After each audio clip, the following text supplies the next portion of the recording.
Hello friends, welcome to all on Surprise Online Coaching. Today we shall discuss about some problems on electrostatics, which is based on electric field to find the net dipole moment or the net force at the center of any square. Such that let us discuss problem number first.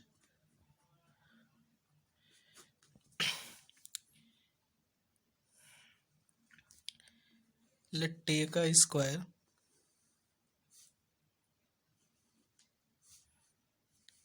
of side A. Okay और हमने किया क्या, इसके सारे corners पर charge Q Q put कर दिया।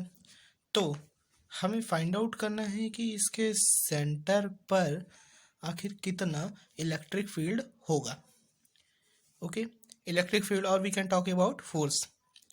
तो फोर्स की ही बात करें तो यहाँ लिखते हैं F net at the centre. Okay, F net at the centre क्या होगा, ज़रा ध्यान से देखें तो हम एक एफबीडी छोटा सा सोचेंगे। क्यों? क्योंकि हमें एफ नेट निकालना है। ओके, तो फर्स्ट ऑफ ऑल एफ क्या होता है, ले लेते हैं यहाँ पे पहले क्यू चार्ज भी। Okay, let us discuss. तो कॉर्नर से सेंटर को ज्वाइन कीजिए और क्यू के बाहर एक, ठीक। ऐसे फोर्स की डायरेक्शन को पहले आप एज्यूम कीजिए, ठीक है। यहाँ से एक बाहर की ओर जाएगा, वैसे ही क्या इसके द्वारा भी ऐसे ही बाहर की ओर जाएगा। ये अगर मैं पोजीशन को नॉमिनेट कर दूँ 1 2 3 4 करके। ओके, तो देखिए 4 के द्वारा कैसे इस पर बाहर की ओर F4 लगेगा, ठीक है। 2 के द्वारा ऐसे ज्वाइन करेंगे तो F2 इस डायरेक्शन में लगा देगा, ठीक है। ऐसे 1 के द्वारा बात करेंगे तो ये हमारी ज्वाइन ऐसे कॉर्नर से हो जानी चाहिए और ये F1 इस तरीके से हमें मिलेगा। हमें पता है कि ये जो एंगल होगा ये 90 होगा क्योंकि ये स्क्वायर है। अगर हम इससे एक एक्सिस ऐसे बना लें और इधर से भी एक एक्सिस बना लें तो थोड़ा सा मैं इधर से सेट करता हूँ।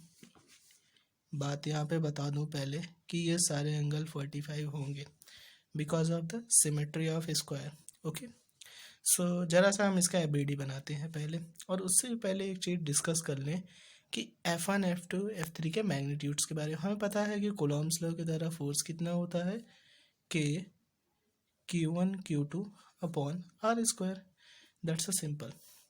सो जरा आप देखेंगे मान लीजिए F1 के लिए बात करूँ तो K टाइम्स छोटा क्यू बड़ा क्यू अपॉन इन दोनों की डिस्टेंस, और ये दोनों की डिस्टेंस अगर ये A है तो इसका डायगोनल कितना हो जाएगा, डायगोनल होगा इसका √2a, और √2a का हाफ जो होगा वो हमारी A पॉइंट से O पॉइंट के बीच की दूरी, A पॉइंट से O पॉइंट के बीच की दूरी क्या हो जाएगी। तो overall we can say that A/√2 is our distance. ये छोटा सा डिस्टेंस A/√2 हो जाएगा, ये डिस्टेंस A/√2 है। ओके, तो बात करें चाहे F1 के लिए, चाहे F2 के लिए, चाहे F3, चाहे F4, किसी के लिए भी रिगार्डिंग अगर हम बात करते हैं तो किसी के भी रिगार्डिंग अगर हम बात करें तो इनका परिमाण बराबर है।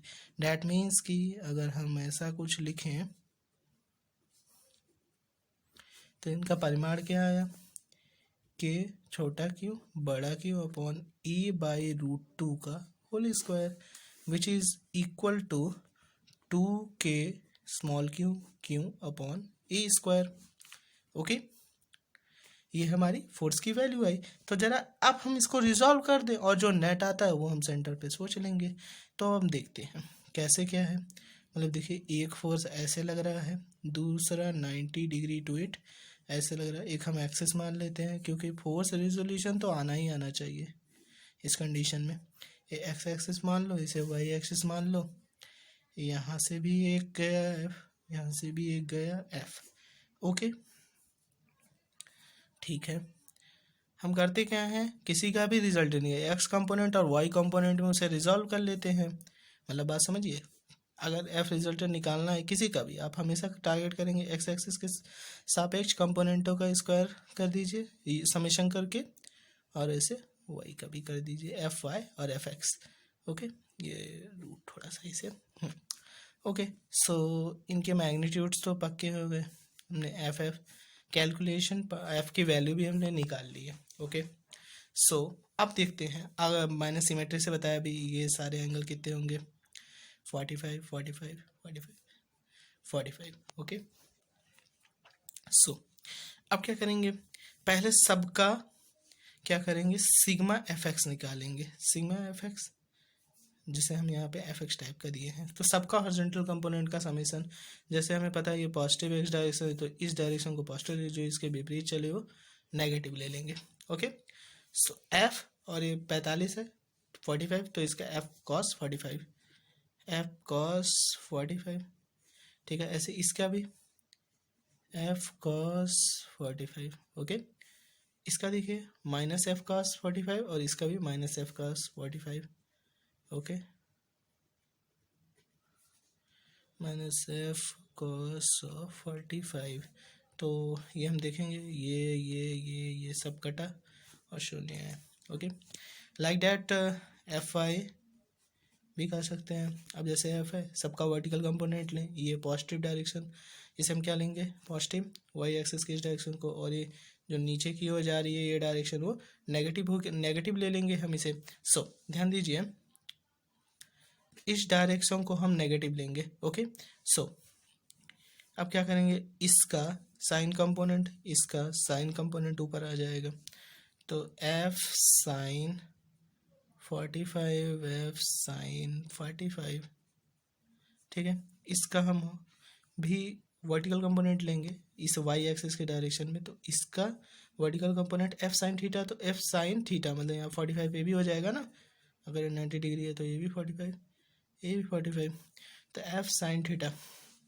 ठीक है, अगर ये 45 डिग्री है तो F sine theta which is goes to down in downward direction.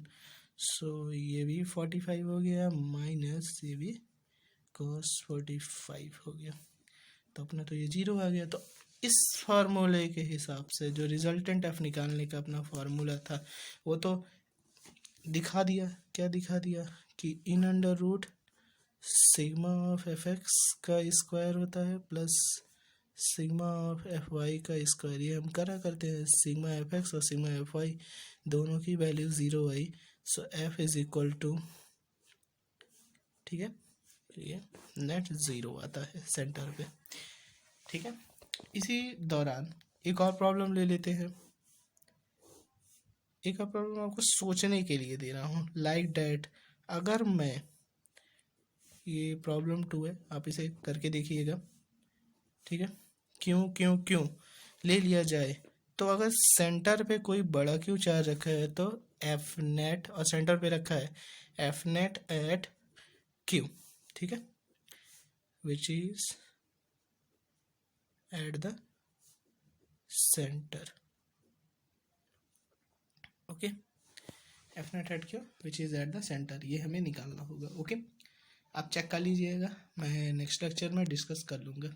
Okay, सो ये हमारा दूसरा क्वेश्चन है, और कहा जा रहा है एक 4q और q चार्ज रखा हुआ है which is placed at the a distance. Okay, where the electric field is 0, जहाँ पे अच्छा पूछा जा रहा है where the electric field is 0, ये हमारा क्वेश्चन है, मतलब कहाँ पे इन दोनों के द्वारा इलेक्ट्रिक फील्ड 0 है, वो भी वेयर पूछा है, बिटवीन देम।